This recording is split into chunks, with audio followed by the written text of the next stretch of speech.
오늘도 우리 다 함께 하신 여러분들을 사랑하고 환영하고 축복합니다. 우리 옆 사람에게 인사합시다. 반갑습니다. 사랑합니다. 환영합니다. 오늘 말씀 제목은 부모 공경은 약속 있는 첫 계명이다. 부모 공경은 약속 있는 첫 계명이다라는 제목으로 말씀을 전하겠습니다. 어느 교회 주일학교 부서에서 10계명 말씀을 시험 보았다 그래요. 우리도 잘 외우지 못하는데 주일학교 부서에서 10계명 말씀을 시험 봤다는 게 대단한데, 그래서 교회 초등학교 4학년쯤 되는 학생이 10계명을 쭉 쓰고 있는데 이제 5계명이 생각이 안 난 거예요. 여러분 10계명 중에 5계명이 뭐게요? 네, 부모를 공경하라입니다. 부모를 공경하라. 근데 얘가 공경이란 말이 헷갈리는 거예요. 공경이 뭐지? 이래가지고 답을 썼어요. 어떻게 썼냐면 부모를 공격하라. 공격하라고, 부모를 공격하라. 네, 요즘에 부모를 공격하는 아이들도 있는데 참 우픈 이야기라는 생각이 들었습니다. 오늘 우리가 살펴볼 말씀은 부모님들을 공경해야 된다라는 그런 말씀이에요. 그래서 상당히 저도 부담이 되고 또 누구도 자유로울 수 없는, 부모님 생각하면 다 그냥 그렇죠. 다들 죄스럽고 죄송스럽고 그렇습니다. 그렇지만 그럼에도 불구하고 부모 공경이 왜 중요한지, 그래서 오늘 좀 말씀을 살펴보도록 하겠습니다. 여러분, 우리는 살아가면서 수많은 관계 속에 살아가요. 친구 관계, 또 부부 관계, 직장 안에서의 관계, 또 여러분 이렇게 교회 안에서의 관계가 있죠. 근데 하나님께서 그 수많은 관계 중에서, 인간관계 중에서 가장 기초가 되고 또 중요한 관계로 묶어놓은 곳들이, 공동체가 있어요. 바로 가정이라는 곳이죠. 그리고 그 가정 안에서 또 가장 중요한 질서가 있는데, 그건 이제 부모님을 공경하는 거예요. 그런데 오늘날 세상은 어떻습니까? 오늘날 세상은 부모 공경과는 조금 거리가 멀죠.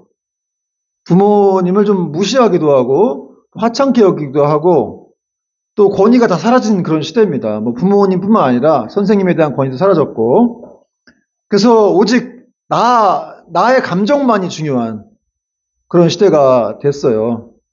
그러나 성경은 분명히 말씀하고 있습니다. 내 부모에게 순종하라, 공경하라. 오늘 1절 보니까 자녀들아 주 안에서 너희 부모에게 순종하라, 이것이 옳으니라. 여기 중요한 표현은 주 안에서란 표현이에요. 주 안에서. 여러분, 부모님 말 잘 들어라 이렇게 성경은 말하지 않고 네가 주 안에서 부모에게 순종하라 이렇게 말하고 있어요. 무슨 뜻일까요?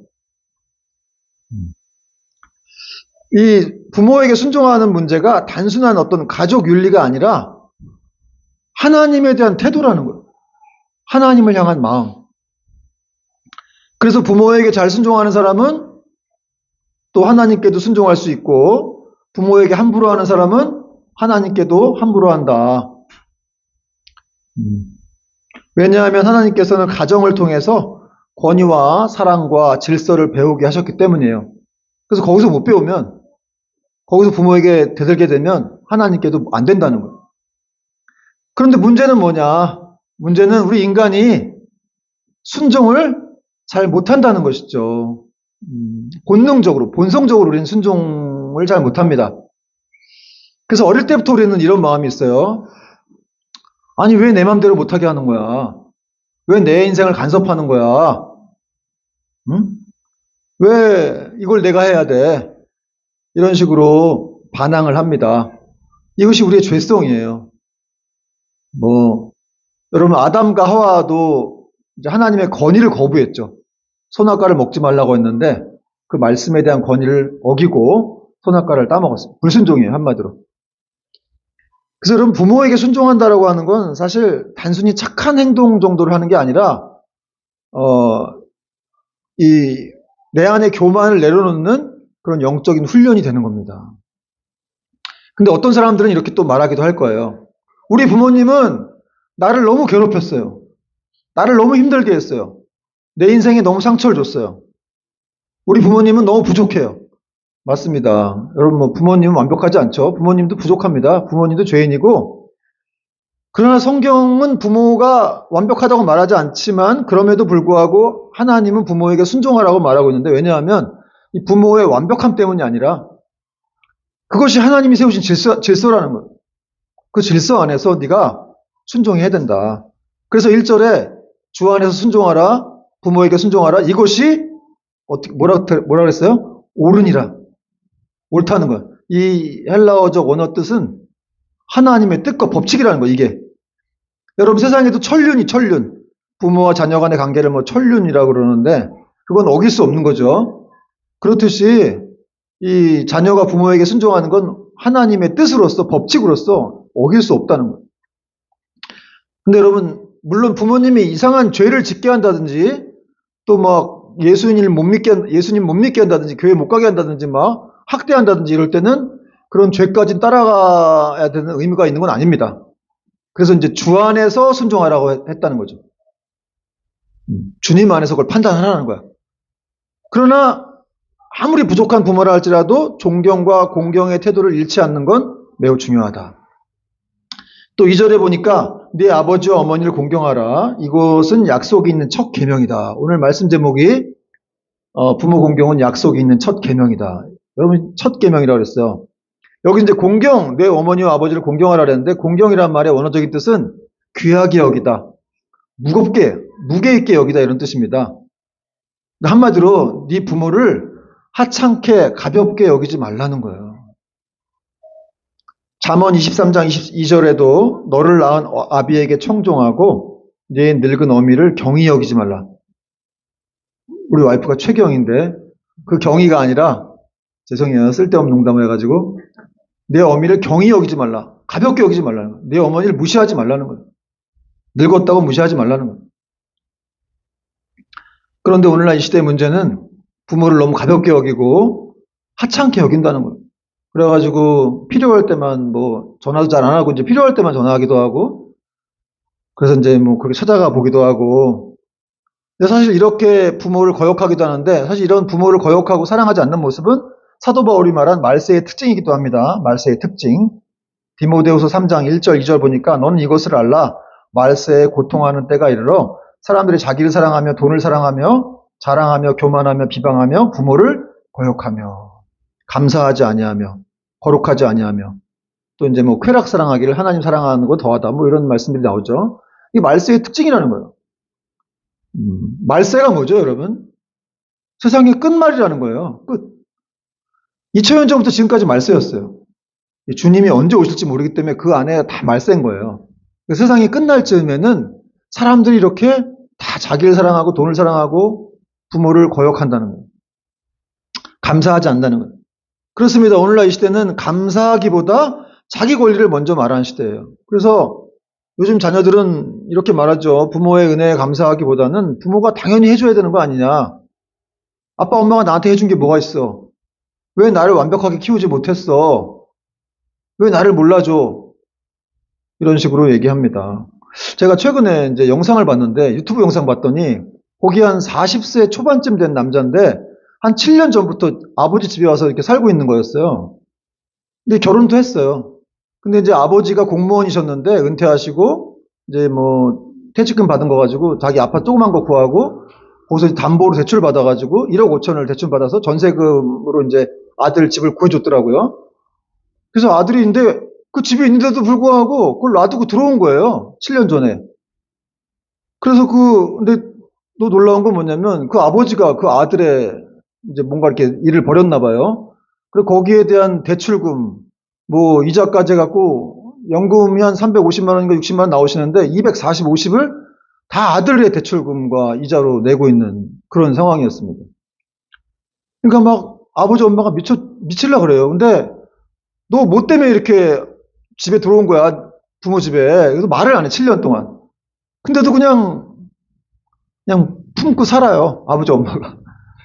그래서 이 아버지 엄마가 이제 방송에 부탁했어요. 그래서 방송 PD가 와서 이 사람을 이제 아들을 불러가지고 왜 그런 거냐, 왜 집에 왜 들어왔냐 했더니 주식을 하다가 날렸어요. 처음으로 7년 만에 이제 방송 PD한테 얘기를 한 거예요. 주식하다가 1억 5천을 날렸는데 사실 주식하다가 처음엔 막 수억 원을 더 벌었대요. 벌었는데 그래서 이제 막 버니까 뭐 포기할 수가 없어가지고 뭐 몇 억을 더 이렇게 대출받아가지고 투자했다가 주가 폭락으로 다 날린 거예요. 그래서 7년 전에 들어왔는데, 그러니까 여기 있는 막 경제 이 전문가들도 요즘 젊은이들이 다 저렇게 산다는 거예요. 저런 사람 많다. 그리고 이제 얘가 이 사람이 주장하는 게 뭐냐면 이런다는 거예요. 부모가 내가 어려운 일 당하면 부모가 그걸 감당해 줘야 되지 않냐. 그러니까 여기 들어와 사는 건 당연한 거다.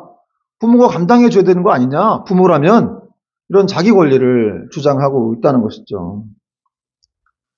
여러분 그게 당연히 요구해야 될 권리가 아니지 않습니까? 40살, 30살이 넘도록 키워주고 결혼시켜주고 아파트 구해주고 그랬으면 자기가 혼자 알아서 살아야지 성인인데 또 그냥 어려운 일 생겼다고 들어와가지고 물론 뭐 그냥 어디 살 데도 없으니까 그럴 수도 있다고 생각이 드는데 그럼에도 불구하고 거기 뭐 그 시청자 게시판에 댓글 막 달린 걸 보니까 그 부모가 사실은 받아주지 말았어야 된다. 그냥 뭐 이렇게 좀 그걸 뭐라 그러죠? 파산 신청을 하더라도 그렇게 부부들끼리 사실 며느리는 또 지금 직장 다니고 돈을 벌고 있어요. 그러니까 뭐 아예 없는 것도 아니야. 그런 상황이니까 그래야 되는데 이제 어쨌든 자녀는 들어와서 중요한 건 부모가 당연히 해줘야 되는 거 아니냐. 내가 이렇게 어려움 처했는데. 제가 이걸 보면서 참, 이 아버지 엄마가 70이 넘으셨는데 평생 고생하시고 지금 또 등골이 더 휘게 생겼어요. 쉴 수가 없는, 계속해서.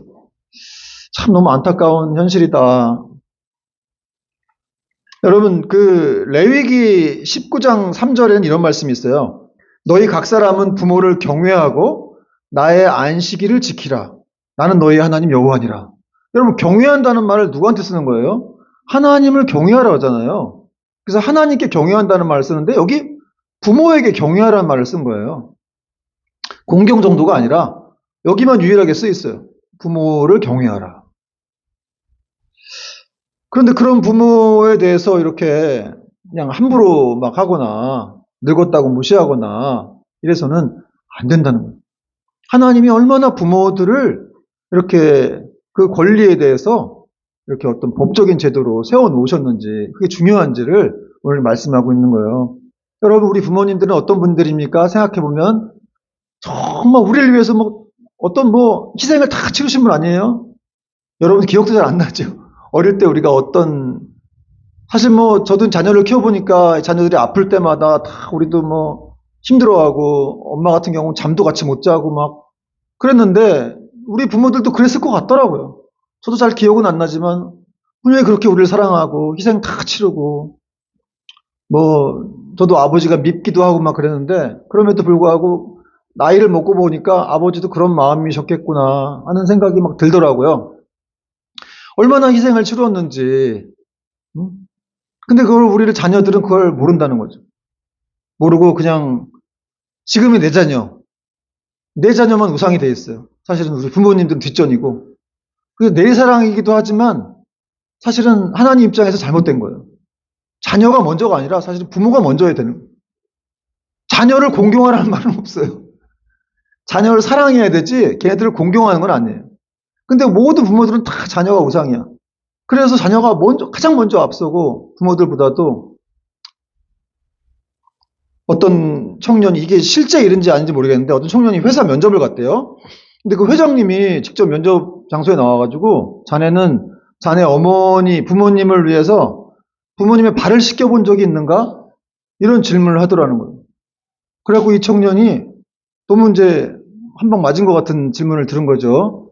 그런 본 적이 없는 거죠. 그래서 회장님이 그러더래요.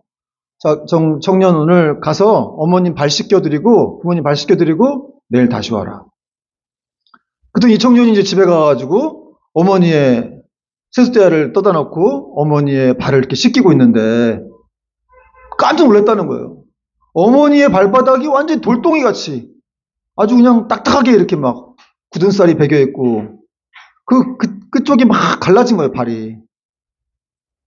조금 예전에 어머니셨던 것 같기도 해요. 오늘날의 어머니보다는 어쨌든 뭐, 그러니까 자기는 그렇게 어머니가 자기 위해서 그렇게 고생한 줄 몰랐다는 거예요.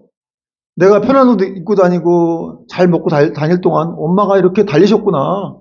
이렇게 걸어 다니셨구나. 그걸 깨달았다는 거죠. 이 회장님이 어느 회장님인지 모르겠는데 정말 지혜로우신 회장님이라는 생각이 들어요. 저도 어머니, 아버지 발을 씻겨 드려본 적이 없는데 참 저는 어머니, 아버지가 다 돌아가셨기 때문에 그렇게 할 수도 없어요. 이거 준비하다가 진짜 우리 엄마 발을 한번 씻겨 드릴 걸 했구나 이런 생각이 막 들더라고요. 여러분, 자녀들은 부모가 얼마나 큰 희생을 치루었고 그 가운데서 어떻게 사랑을 했는지, 얼마나 이렇게 이 자녀를 위해서 이렇게 애를 썼는지를 자녀들은 몰라요. 특히 어릴 땐 더 모르죠. 그래서 여러분, 자녀들은 자기가 다 잘나가지고 혼자 큰 줄 아는데 우리는 사실은 그 부모님의 사랑을 잊어서는 안 된다는 거예요. 그 부모님이 어렸을 때 왜 이렇게 잔소리를 했는지, 왜 그렇게 새벽에 일찍 나가셨는지, 또 자기는 배부르다 그러고 다 이렇게 먹을 걸 주셨는지, 나는 배부르다, 난 먹었다 그러면서 주셨는지. 그래서 그런 노래가 있죠. 어머니는 짜장면이 좋다고 하셨어. 싫다고 하셨어. 어머니 짜장면이 싫다고 하셨어. 여러분, 어머니가 짜장면이 왜 싫어요? 어머니 짜장면은 좋아합니다, 어머니도. 그런데 아이 때는 그걸 모르고 그냥 엄마는 진짜 안 좋아하나 보다? 혼자 다 먹어버리는 그런 아이들도 많고. 그리고 나중에 이제 어른이 되고 나서야, 또 특히 자녀를 갖고 나서야 부모의 마음을 알게 됩니다. 그때 엄마가, 우리 아버지가 그래서 그랬구나. 나를 이렇게 사랑하셨구나. 그리고 오늘 바울은 이 부모 공경에 대해서 약속이 있는 첫 계명이라고 말하고 있어요. 2절, 내 아버지와 어머니를 공경하라. 이것은 약속이 있는 첫 계명이니 이로써 네가 잘되고 땅에서 장수하리라. 이 말씀은 바울이 출애굽기 20장 12절에 나오는 10계명, 5계명을 인용한 말씀이에요. 여러분, 10계명 가운데 많은 계명들이 어떤 거죠? 뭐뭐 하지 말라예요. 우상 섬기지 말아라, 간음하지 말아라, 살인하지 말아라, 내 이웃에게 거짓 증거하지 말아라. 다 말라인데, 여기 이 부모 공경 계명인 5계명에는 특별히 축복의 약속이 붙어 있어요. 내 부모를 공경하라. 그리하면 내 하나님 여호와가 내게 준 땅에서 내 생명이 길리라. 유일하게 5계명에만 네 부모를 공경하면 네가 이 땅에서 생명이 길리라. 사도 바울은 그거를 첫 계명이라고 그랬어요. 약속 있는 첫 계명. 그러면서 내가 잘되고 땅에서 이렇게 장수하리라. 이 첫 계명, 한마디로 부모를 공경하는 삶에는 장수하는 축복이 따른다고 한 거예요. 그러면서 약속 있는 첫 계명이라고 한 건데, 첫이라는 거는 어떤 시간적인 순서를 말하는 것이 아니라, 이 부모 공경이라고 하는 건 인간관계 계명의 시작점이다. 또 이걸 말하고 있습니다. 여러분, 10계명이 두 부분으로 나눌 수 있는데, 우리가 양육하면서 10계명 배웠죠? 기억도 안 나시겠지만 10계명 1계명부터 4계명은 우상 섬기지 말아라, 망령 내 이름 부르지 말아라, 그런 게 1계명부터 4계명까지 이렇게 쭉 있어요. 그리고 5계명부터가 이제 인간에 대한 계명이에요. 사람에 대한 태도, 사람과의 관계. 그래서 이제 부모를 공경하라, 간음하지 말라, 살인하지 말라, 또 이런 게 쭉 내려오는데, 그래서 5계명부터 10계명까지 그런데, 그 중에 그 5계명의 첫 계명에, 5계명의 처음에 부모 공경을 뒀다는 거예요, 하나님. 왜 그렇게 하셨냐? 그만큼 사람 관계에서 부모로부터 배우는 게 굉장히 많다는 것이죠. 또 부모 공경이 가장 중요하다는 것이고, 사람 부모로부터 권위를 배우고, 사랑을 배우고, 질서를 배우고, 감사를 배운다는 거예요. 따라서 여러분, 부모를 무시하는 사람과 그런 문화는 결국 권위를 무너뜨리고 공동체를 깨뜨리고 자기 중심적으로 흐르기 쉽겠죠. 그래서 하나님은 이걸 잘 아셨기 때문에 이 사람과의 관계의 맨 처음에 5계명에 부모를 공경하라라는 말씀을 주신 거예요. 또 이거는 자연스럽게 부모 공경은 하나님의 질서를 인정하는 태도임을 알 수 있고, 부모는 단순한 가족 구성원이 아니라 하나님이 세우신 그런 권위의 자리다. 물론 그렇다고 여러분 부모가 다 완벽하고 죄인이 아니라는 뜻은 아니라고 말씀드렸습니다. 부모도 죄인이고 부족합니다. 그럼에도 자녀에게 하나님은 부모를 공경하라. 네 부모가 부족해도 연약해도 부모를 공경하라고 말씀하고 계세요. 왜냐하면 단순히 부모 개인만을 향한 이 명령이 아니라 하나님이 세우신 질서를 네가 존중해야 된다. 그런 뜻이기 때문입니다.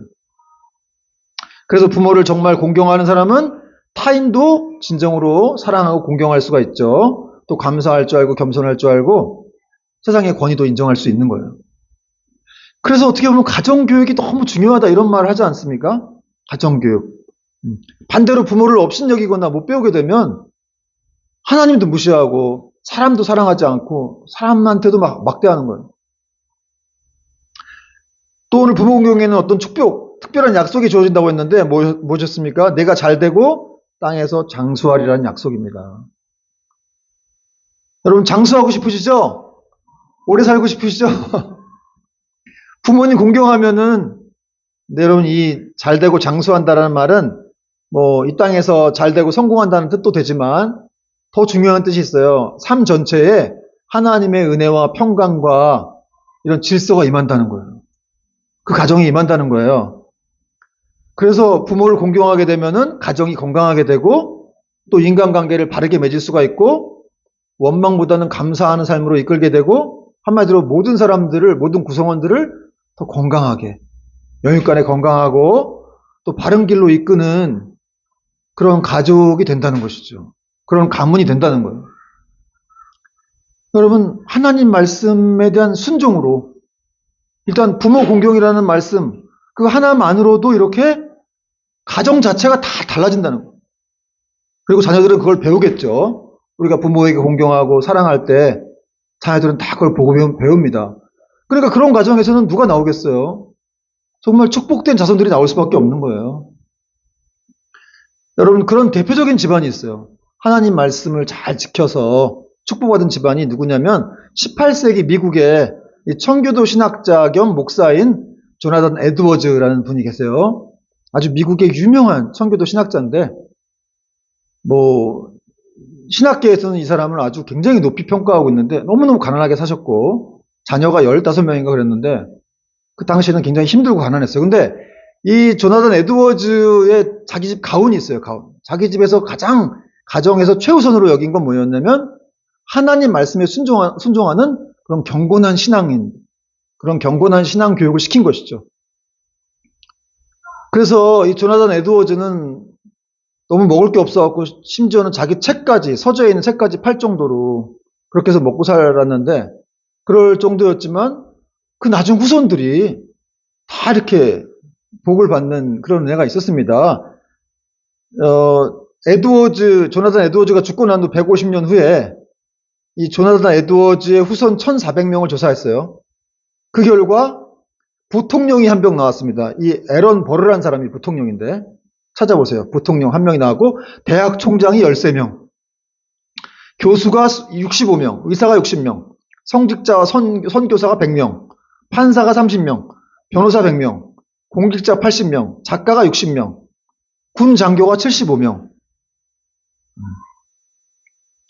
반면에 조나단 에드워즈와 반대로 이제 신앙 없이 방탕한 삶을 살았던 맥스 주크스라는 주로 이제 두 사람을 비교하기도 하는데 맥스 주크스라는 사람이 있었는데 이 사람의 후손 1200명을 조사했더니 그 후손들은 거지가 310명이고 뭐 죄수가 150명이고 살인범이 7명이고 뭐 알코올 중독자가 100명이었다.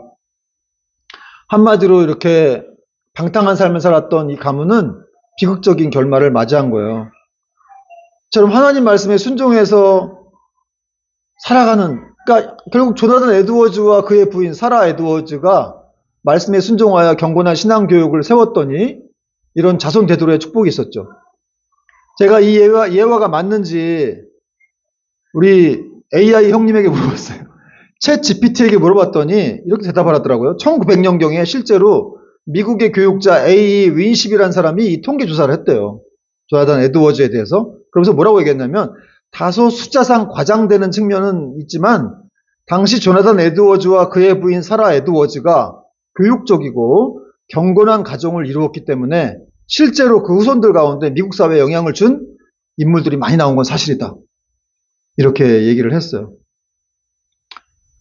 여러분 우리나라에도 비슷한 예가 있는데 이 문중경 전도사님이라는 분이 계세요.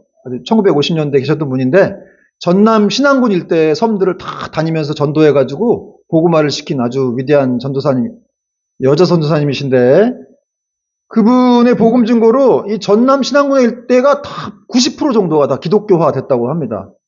특히 임자도라는 섬 안에 전도사님이 세운 진리교회가 있는데 이 진리교회는 6.25 때 성도 50명 중에 48명이 다 말씀에 따라 순교를 한 그런 교회로 또 유명합니다. 신앙을 지키기 위해서 다 순교를 한 거예요. 그 후에 어떤 일이 있었냐? 이 작은 섬마을에서 수백 명의 목회자와 또 장로님들, 권사님들이 나왔고, 또 이 문 전도사님 제자 중에는 이 CCC의 설립자였던 김중곤 목사님이란 분이 나왔고, 또 이만신 목사님, 정태기 목사님 같은 그런 한국교회 거목들이 이분의 제자들로 이렇게 배출이 됐다는 것이죠. 여러분, 요한복음 12장 24절을 보니까 한 알의 밀이 땅에 떨어져 죽으면 죽지 않냐면 그 하나 그대로 있고 죽으면 많은 열매를 맺느니라. 여러분, 한 사람의 말씀에 대한 순종, 사실 하나님 말씀을 순종해서 경건한 가정을 만든다는 게 굉장히 어렵거든요. 정말 이게 어떻게 보면 죽음과 같은 고통일 수도 있어요. 그 안에서 막 다툼이 있고 이걸 잡기 위해서 정말 말씀대로 살기 위해서 고통스럽고 또 부모가 그걸 본을 보이기 위해서 희생을 해야 되고 하는 그런 부분들이 굉장히 힘들지만 그러나 그 후에 열매들이 막 따라 나온다는 거죠. 사랑하는 여러분, 우리 부모님들이 완벽해서 공경하는 것이 아닙니다. 하나님께서 부모를 통해서 나를 이 땅에 보내셨고 또 지금까지 보살피게 하셨고 또 중요한 거는 우리 부모님이 이 땅에 나를 보내셨기 때문에 내가 예수를 믿은 거예요. 여러분, 이 땅에 안 태어났으면 예수 못 믿어요. 그렇죠? 이 땅에 왜 태어난 게 중요한 거냐면 이 땅에 태어나고 죽은 다음에 천국에 갈 수가 있는 거예요. 안 태어나면 천국에 갈 수가 없어요. 그런데 부모님을 통해서 내가 이 땅에 나오게 된 것이죠. 그거 하나만으로도 큰 수지를 받은 거예요. 수지 맞은 거예요. 여러분, 예수님께서도 십자가에 돌아가시면서 마지막에 십자가에서 밑에 있는 어머니를 보고 말씀하셨죠? 여자여 보소서 아들이니이다. 그 극심한 고통 속에서 예수님이 자기 어머니를 생각하신 거예요. 그리고 자기 제자 요한에게 어머니를 부탁했죠. 그런 성경에 나온 내용들이 그냥 우연이 아닙니다. 어머니를 끝까지 생각하는 그런 예수님의 마음. 하나님도 그렇게 인간으로 오셨을 때 자기를 이 땅에 보내주신 그런 어머니에 대한 사랑과 그런 끝까지 돌봄이 있었다는 거예요. 여러분, 우리는 지금 어떤 삶을 살고 있는지 우리는 생각해 봅시다. 우리가 정말 부모님께 어떤 태도를 보이고 있는가? 우리는 정말 부모님을 귀하게 여기고 있는가? 말 한마디라도 좀 이렇게 막 틱탁거리지 않고, 틱틱거리지 않고, 틱탁이래요. 틱틱거리지 않고 부드럽게 하고 있는가? 그거 자녀가 다 봅니다, 여러분. 그래서 정말 그 부모님을 사랑하는 마음, 하나님의 말씀에 대한 순종이기도 하지만 사실은 우리를 향한 그런 정말 큰 희생이 있었기 때문에 그분들은 충분히 그럴 걸 받을 만한 가치가 있다는 것이지. 물론 부모 공경이라고 하는 건 맹목적 순종은 아니라고 했어요. 부모가 하나님 뜻에 반하는 행동을 할 때는 그렇게 죄까지 따라가서는 안 되고, 또 가정 안에 상처와 폭력이 있는 경우가 있겠죠. 학대가 있고 그런 경우에도 지혜로운 거리두기를 할 수가 있습니다. 이 공경이라고 하는 게 무조건 다 뭐 맹목적인 순종이 아니라 분별력 있게 어떤 때는 좀 학대가 있다 그러면 지혜로운 거리두기도 하고 또 여러분의 안에 상처가 이렇게 많고 분노가 있다 그러면 그게 치유받아야 될 거 아니에요. 거기 머물러 있으면 치유가 안 되잖아요. 하나님도 그걸 다 알고 계세요. 왜 모르시겠어요? 모든 걸 다 알고 계시는데 그럼에도 불구하고 그 가정에 놔두신 이유가 있는데 그 가정에서 우리가 분노로 막 상처받아가지고 막 씩씩거리고 이러길 원하지 않으세요. 여러분, 하나님에게 우리가 너무 중요한 존재죠. 자기 아들을 아낌없이 내어줘서라도 우리를 건지신, 우리를 사신, 핏값을 사신 우리 존재인데, 우리가 그런 존재인데, 우리가 어디서 이렇게 막 상처받고 고통당하고 학대받고 있는 걸 하나님 기뻐하시겠어요? 절대 기뻐하지 않습니다. 하나님 그거 다 알고 계세요. 그래서 그게 전부가 아니에요. 그게 전부가 아닙니다. 하나님 지금 일하고 계세요. 여러분이 힘들어 하더라도 그걸 잘 참고 견디다 보면 어느 날 하나님이 이렇게 해서 나를 이렇게 하셨구나 라는 걸 알게 되는 그런 때가 오는 것입니다. 눈에 보이지 않아도 왜 내 인생은 이런 거야? 왜 이렇게 고통스러운 거야? 나만 왜 이렇게 상처가 많고 학대가 이렇게 당하는 거야? 이런 생각을 할 수도 있지만 그러나 하나님에게는 우리가 알 수 없는 그 인도하시는 방법이 있고 그분은 결코 우리를 버리지 않고 반드시 가장 좋은 길로 인도해 가신다는 것이죠. 그것을 우리는 알게 될 것입니다. 여러분, 그러므로 우리는 믿음으로 하나님 앞에 그 말씀에 순종해야 돼요. 그래서 어떤 사람들은 이런 말 하잖아요. 나중에 잘해야지. 아빠, 엄마, 제가 돈 많이 벌면 차 사줄게요. 집 사줄게요. 그때까지 엄마, 아빠가 계시지 안 계실지 잘 몰라요. 그래서 중요한 건 지금이라도 말 한마디 다정하게 해드리고, 또 밥 한 끼 사드리고, 또 이렇게 편지 한 장 써드리고, 그런 행동들. 여러분, 뭐, 이렇게 효도라는 게 거창한 게 아니고, 자주 연락하는 것이고, 말투를 부드럽게 하는 것이고, 감사를 표현하는 것이고, 또 기도해드리고, 시간을 함께 보내는 것입니다. 이런 작은 것들이 바로 공경의 시작이 될 수가 있습니다. 여러분, 하나님이 여러분을 사랑하십니다. 그래서 부모님을 주신 거예요. 나중에 부모님이 안 계시면은 그렇게 할 수도 없어요. 저는 부모님이 안 계시기 때문에 뭐 어떻게 할 수가 없어요. 어떤 때 가끔 이렇게 가슴이 막 메요. 나는 이 땅에 혼자 고아구나. 아무도 없구나. 지금 동생이 미국에 살고 있는데 미국에 살아서 뭐 10년에 한 번 볼까 말까 하는데 부모님이 계셨을 때는 자주 보기도 했는데 부모님 안 계시니까 구심점이 없어지니까 정말 이렇게 참 나이도 들었고 그런 시간들을 보내고 있습니다. 여러분 부모님이 살아계신다고 하는 것은 정말 축복이라는 사실을 우리가 명심하면서 또 하나님 말씀에 순종함으로 공경을 통해서 여러분에게 장수하고 잘되는 복이 임하기를 주님의 이름으로 축복합니다. 찬양하겠습니다.